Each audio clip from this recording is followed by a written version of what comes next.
Saviez-vous que chaque seconde, des milliards de particules minuscules mais incroyablement énergétiques traversent nos corps sans que nous le remarquions? Ces particules, venues des confins les plus éloignés de l'univers, sont des messagères silencieuses d'événements cosmiques inimaginables, et leur interaction avec la Terre définit des aspects cruciaux de notre vie, de la technologie que nous utilisons à la sécurité des voyages spatiaux et potentiellement même le climat. Nous parlons des rayons cosmiques. Ce ne sont pas exactement des rayons comme la lumière ou les ondes radio, mais des particules subatomiques de haute énergie, principalement des noyaux atomiques et des électrons qui voyagent presque à la vitesse de la lumière à travers l'espace profond. Comprendre d'où ils viennent et comment ils interagissent avec notre planète est fondamental pour comprendre non seulement l'univers, mais aussi comment nous protéger de leurs effets. Premièrement, il est crucial de comprendre leur composition et leur origine. La grande majorité des rayons cosmiques, environ 89%, sont des protons, qui sont des noyaux d'hydrogène.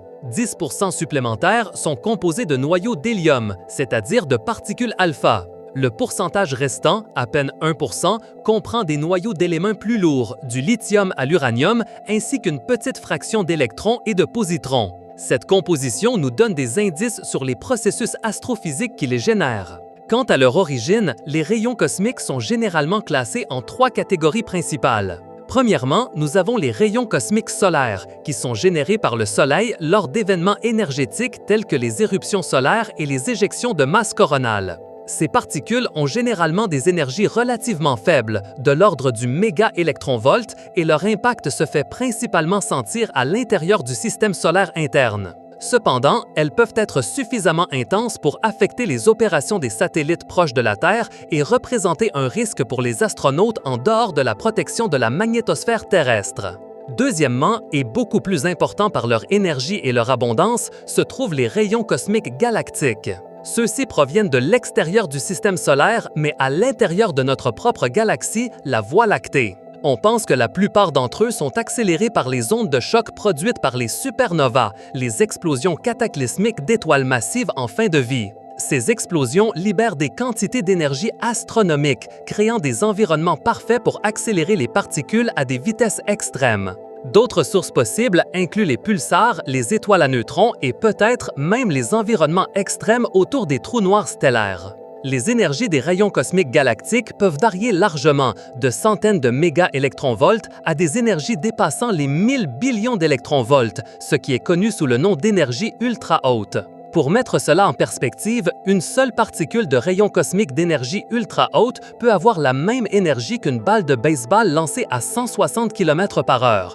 Mais contrairement à la balle de baseball, cette énergie est concentrée dans une minuscule particule subatomique. C'est un défi pour la physique d'expliquer comment la nature parvient à accélérer ces particules à de tels niveaux. Enfin, il existe les rayons cosmiques extragalactiques, qui sont les particules les plus énergétiques jamais détectées, avec des énergies qui peuvent excéder les 10 billions d'électronvolts, c'est-à-dire les zeta-électronvolts. Ces particules voyagent à travers de vastes distances intergalactiques et on pense qu'elles proviennent d'événements encore plus violents que les supernovas, tels que les noyaux de galaxies actives, qui sont des trous noirs supermassifs au centre des galaxies, dévorant de la matière et projetant des jets de particules à des vitesses relativistes, ou peut-être les fusions de galaxies, voire les mystérieuses explosions de rayons gamma, qui sont les explosions les plus puissantes connues dans l'univers. La détection de ces particules extrêmes, bien que rares, nous fournit des informations cruciales sur les phénomènes les plus énergétiques du cosmos. Une fois que ces particules sont générées, elles entreprennent un voyage colossal à travers l'espace. Comme ce sont des particules chargées électriquement, leurs trajectoires ne sont pas rectilignes. Elles sont constamment déviées par les champs magnétiques qui imprègnent l'espace interstellaire et intergalactique. Le champ magnétique de notre propre galaxie, la Voie lactée, est un labyrinthe magnétique qui courbe et tord leur trajectoire, rendant extrêmement difficile de retrouver leur point d'origine exact. C'est comme essayer de trouver l'origine d'une balle après qu'elle a rebondi 1 million de fois. De ce fait, les rayons cosmiques ne pointent pas directement vers leur source, contrairement à la lumière ou aux neutrinos, ce qui ajoute un défi significatif à leur étude. Cependant, malgré leur voyage tortueux, un flux constant de ces particules atteint la Terre, où elles rencontrent une formidable ligne de défense, notre atmosphère et notre champ magnétique. L'interaction des rayons cosmiques avec la Terre est un phénomène complexe avec de multiples couches d'impact. Commençons par leur interaction avec l'atmosphère terrestre. Lorsqu'un rayon cosmique primaire, c'est-à-dire la particule originale de haute énergie, entre en collision avec les atomes et les molécules de la haute atmosphère à des altitudes de 30 à 40 km, cela déclenche une cascade d'événements connue sous le nom de cascade atmosphérique ou gerbe de l'air. Lors de cette collision initiale, le rayon cosmique primaire transfère son immense énergie, créant une myriade de particules secondaires. Ces nouvelles particules, à leur tour, entrent en collision avec d'autres atomes atmosphériques, générant davantage de particules et prolongeant la cascade. La composition de ces cascades secondaires est diverse.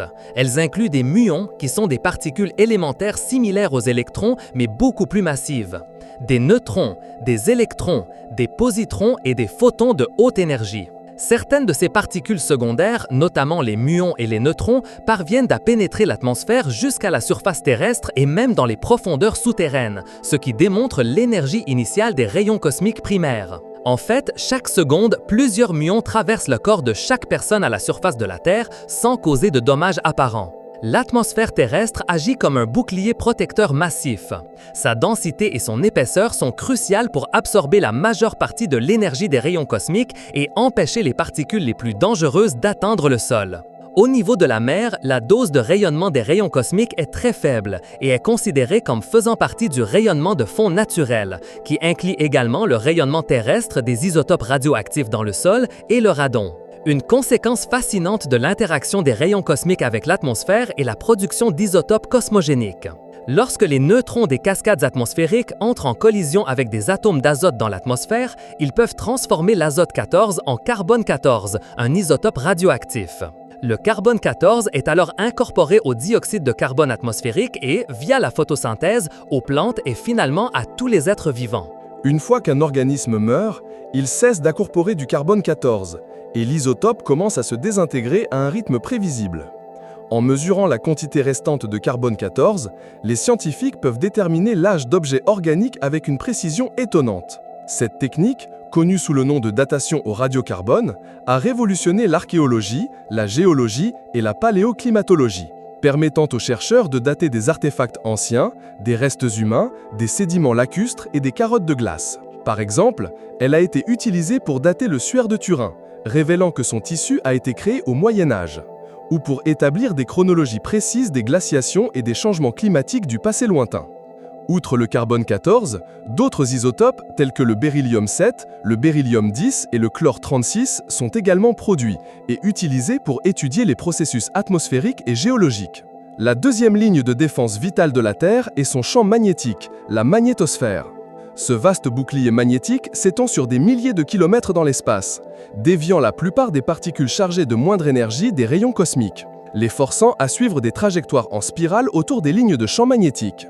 L'effet du champ magnétique est plus prononcé à l'équateur, où les particules doivent couper directement les lignes de champ, subissant la déflexion maximale. Au contraire, près des pôles magnétiques, les lignes de champ sont presque perpendiculaires à la surface, ce qui permet à davantage de particules chargées de pénétrer dans l'atmosphère.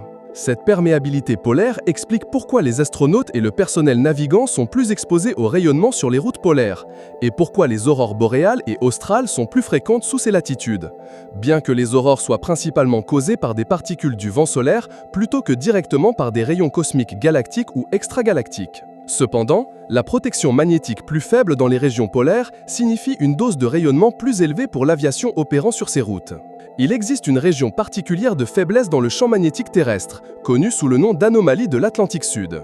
Ici, la ceinture de radiation de Van Allen, une couche de particules chargées piégées par le champ magnétique, s'approche inhabituellement de la surface terrestre, descendant à seulement 200 km d'altitude. Les engins spatiaux et les satellites qui gravitent à cette altitude ou en dessous subissent une exposition significativement plus élevée aux radiations dans cette région. Un exemple notable de cet impact est le télescope spatial Hubble. Chaque fois que Hubble traverse l'anomalie de l'Atlantique Sud, ses instruments sensibles s'éteignent temporairement pour éviter les dommages dus aux radiations. Bien que cette coupure soit une mesure de précaution, elle souligne la réalité du risque que le rayonnement cosmique représente pour la technologie dans l'espace. D'autres satellites et la Station spatiale internationale elle-même doivent également faire face à cette anomalie en mettant en œuvre des procédures pour minimiser l'exposition de l'équipement et de l'équipage. Les effets des rayons cosmiques ne se limitent pas aux phénomènes naturels ou aux objets dans l'espace. Ils ont un impact tangible sur la technologie moderne, en particulier sur l'électronique. À mesure que les dispositifs électroniques deviennent plus petits et plus denses, leurs composants deviennent plus sensibles aux perturbations causées par les particules énergétiques. Les micropuces qui alimentent nos ordinateurs, téléphones portables et systèmes critiques sont particulièrement vulnérables. Un seul rayon cosmique, même une particule secondaire d'une cascade atmosphérique, peut avoir suffisamment d'énergie pour ioniser le matériau semi-conducteur d'une puce, créant un petit courant électrique transitoire. Cela peut se manifester comme un effet d'événement unique. Dans les effets d'événements uniques, nous distinguons principalement deux types. Les erreurs logiques ou bit flips sont les plus courantes. Elles se produisent lorsqu'une particule de rayon cosmique altère l'état d'un bit de mémoire, changeant un 0 en un 1 ou vice-versa. Ces erreurs ne causent pas de dommages physiques au matériel et sont souvent corrigées par des mécanismes de détection et de correction d'erreurs intégrés dans les systèmes informatiques. Cependant, dans les systèmes critiques où l'intégrité des données est primordiale, une erreur d'un seul bit non détectée peut avoir de graves conséquences. Pensons aux serveurs de centres de données qui gèrent des transactions financières ou des données médicales, ou au système de contrôle de vol d'un avion. Une erreur d'un seul bit dans un calcul critique pourrait entraîner des résultats inattendus. Dans la vie réelle, des cas isolés d'ordinateurs qui tombent en panne ou redémarrent en raison du rayonnement cosmique ont été signalés, bien que ce soient des événements rares et généralement attribués à la combinaison de facteurs. Par exemple, certaines défaillances de la mémoire RAM dans des serveurs à très haute disponibilité ont été retracées jusqu'à des événements de rayons cosmiques, amenant l'industrie à développer des puces plus résistantes aux radiations pour les applications critiques. Le second type d'effet d'événement unique est l'erreur matérielle ou hard error, qui est beaucoup plus grave. Cela peut inclure le latch-up, une condition dans laquelle la puce entre en état de court-circuit, consommant une quantité excessive de courant et nécessitant un redémarrage pour sa récupération, ce qui peut entraîner une perte de données ou une interruption de service. Dans le pire des cas, une particule extrêmement énergétique peut provoquer un burn-out ou des dommages permanents, détruisant une partie de la puce. L'industrie spatiale est la plus consciente de ces risques. Les satellites et les engins spatiaux sont constamment bombardés par des rayons cosmiques primaires sans la protection atmosphérique.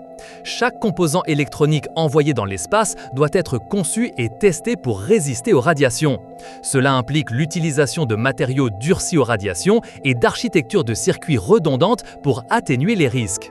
Par exemple, les systèmes mondiaux de navigation par satellite, tels que le GPS, dépendent d'une précision extrême et d'une fiabilité ininterrompue.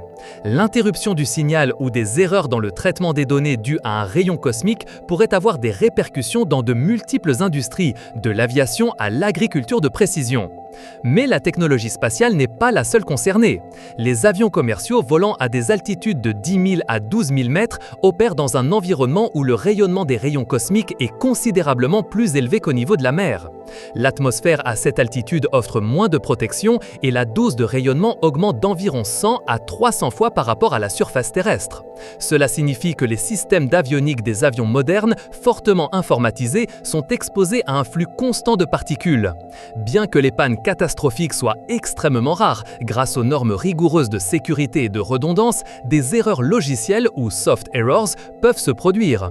Les fabricants d'aéronefs et les concepteurs de systèmes électroniques pour l'aviation intègrent des mesures de protection et de redondance pour assurer la sécurité opérationnelle, investissant des milliards de dollars dans la recherche et le développement de composants capables de supporter ces environnements. L'impact des rayons cosmiques sur les êtres humains est, sans aucun doute, l'un des domaines les plus préoccupants, en particulier pour l'exploration spatiale de longue durée. Au niveau de la mer, l'exposition aux rayons cosmiques est minimale, ne représentant qu'une petite fraction de la dose annuelle de rayonnement de fond que nous recevons tous. Cependant, à mesure que nous montons dans l'atmosphère, la protection diminue et la dose de rayonnement augmente considérablement. Les passagers et l'équipage des vols commerciaux sont exposés à un rayonnement cosmique plus élevé. Un vol transatlantique, par exemple, peut exposer un passager à une dose d'environ 5 microsieverts, ce qui est comparable à une radiographie dentaire. Les pilotes et le personnel navigant commercial, en raison de leur exposition prolongée et répétée, accumulent des doses annuelles plus élevées. Les compagnies aériennes et les agences d'aviation surveillent de près l'exposition de l'équipage. Un membre d'équipage de vol qui effectue 1000 heures de vol par an pourrait accumuler une dose d'environ 3 à 6 millisieverts par an en fonction des itinéraires et de l'activité solaire. Bien que cette dose se situe dans les limites de sécurité professionnelle pour la plupart des pays, elle est comparable à la dose reçue par certains travailleurs de la radiologie dans les industries terrestres, et elle est reconnue comme un risque à considérer pour la santé professionnelle à long terme. Le risque devient beaucoup plus critique pour les astronautes. Dans l'espace, en dehors de la magnétosphère protectrice de la Terre et de l'atmosphère, les astronautes sont exposés aux rayons cosmiques galactiques primaires et aux particules énergétiques solaires, sans aucune atténuation significative.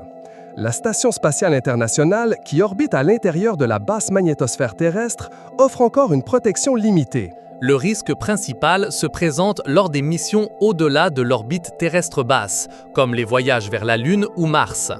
Le rayonnement spatial pose deux types de risques pour la santé des astronautes, les effets aigus et les effets à long terme. Les effets aigus, bien que moins probables avec les niveaux de rayonnement moyens dans l'espace, peuvent survenir lors d'événements de particules solaires extrêmement intenses. Ils incluent des nausées, des vomissements, de la fatigue et une perte d'appétit, des symptômes similaires à ceux de la grippe ou du syndrome d'irradiation aiguë. Cependant, la plus grande préoccupation pour les missions de longue durée sont les effets à long terme. L'exposition chronique au rayonnement des rayons cosmiques augmente significativement le risque de développer un cancer. On estime que pour une mission habitée vers Mars d'environ 3 ans, la probabilité qu'un astronaute développe un cancer mortel dû au rayonnement cosmique pourrait dépasser 50%, selon le blindage et l'activité solaire. Cela fait de la protection contre les radiations l'un des plus grands défis pour l'exploration humaine de l'espace lointain. En plus du cancer, le rayonnement cosmique peut causer d'autres problèmes de santé graves à long terme. Ceux-ci incluent des dommages au système nerveux central qui pourraient se manifester par une détérioration cognitive, des problèmes de mémoire ou des changements de comportement. Il y a également un risque accru de développer des maladies cardiovasculaires comme l'athérosclérose et des cataractes oculaires qui ont déjà été observées chez certains astronautes. La recherche dans ce domaine est intense, utilisant des modèles animaux et des données de missions spatiales pour mieux comprendre ces risques et développer des contre-mesures. Pour atténuer ces risques, diverses stratégies de blindage sont en cours de développement. L'eau est un excellent matériau de blindage, en raison de sa forte concentration d'atomes d'hydrogène, qui sont très efficaces pour ralentir les particules de haute énergie. C'est pourquoi on explore des concepts où l'eau stockée dans le vaisseau spatial pourrait être utilisée non seulement comme ressource vitale, mais aussi comme partie des parois pour protéger l'équipage.